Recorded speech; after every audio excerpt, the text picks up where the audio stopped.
Hello, my name is Oluchi Seko, and leading into the discussion I want to have this afternoon, I remembered a time when the stock market was a thing in Nigeria, when people were investing and growing rich with the stock market.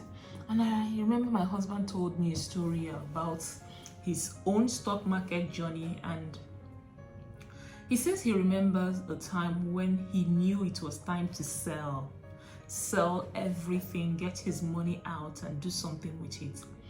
And he hesitated. Not only did he hesitate, he went to talk to somebody about it, and it sounded like he was stupid. Like, why would you go invest? Why would you go withdraw all your money now when people are cashing out, man? And he did not withdraw his money, and the stock market crashed with all his money. And it reminds me of what is happening right now. And speaking of right now, I mean the state in which the economy seems to be in. And one of the things I know very well is that this is not the first time. I mean, I was listening to a message as old as 1956, and the guy that was talking, I can't remember, I think it was Jim Rohn, who was talking about the economy, and he was talking about recession, and he was talking about mass decisions, and that is what is still happening now. In Nigeria, to be exact, people are flocking out of the country. Like, there was some place that is reserved. I mean, in some ways you can argue that they are going for greener pasture or something. And while you will not hear from me, you will never hear from me to stay in Nigeria, or you will never hear from me stop leaving the country.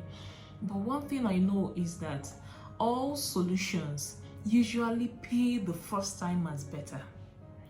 It's the same thing with schemes, even get rich quick schemes. The first people that come in seem to come in when the water is not very bloodied.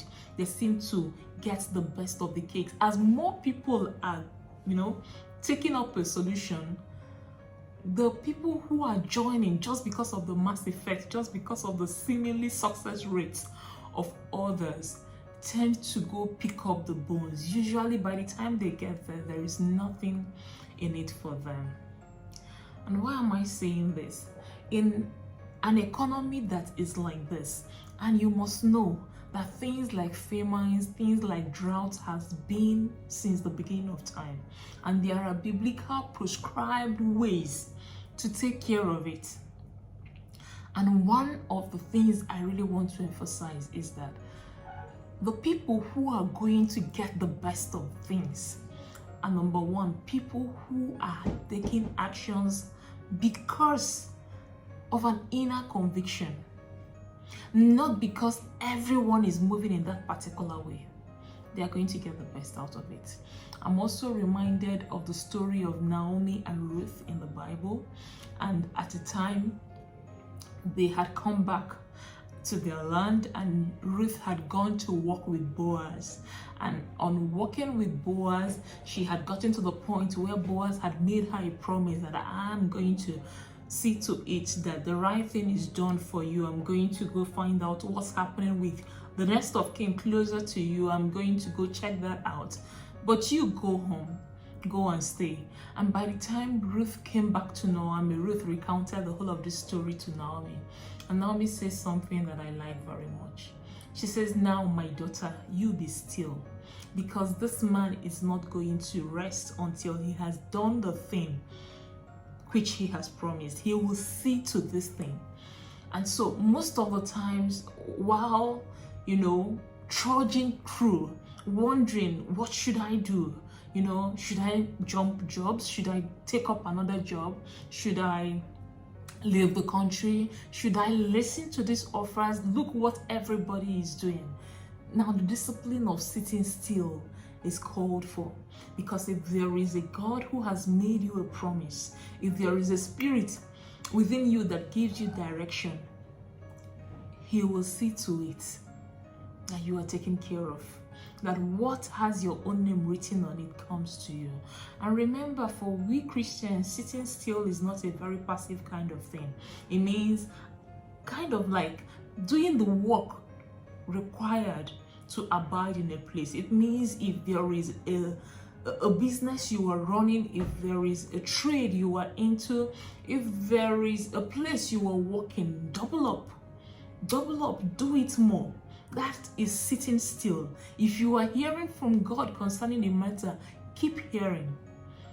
That's the first thing I want to say about it. And then to say, don't be pressured. I know it's easier to say. I'm in this country too, and I feel the pressure firsthand.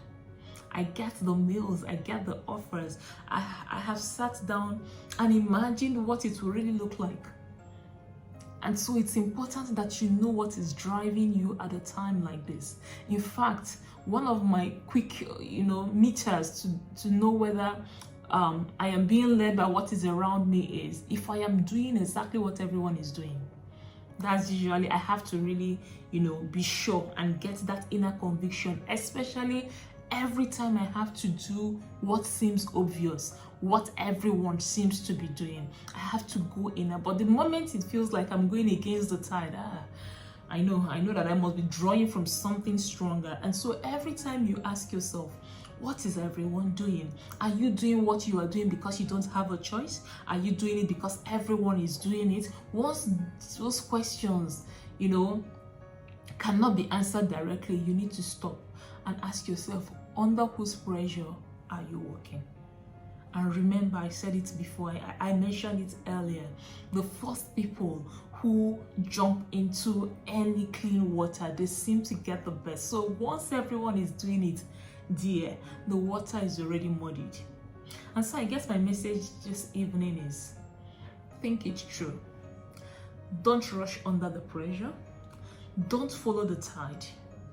Be sure what is driving you. Have a great time.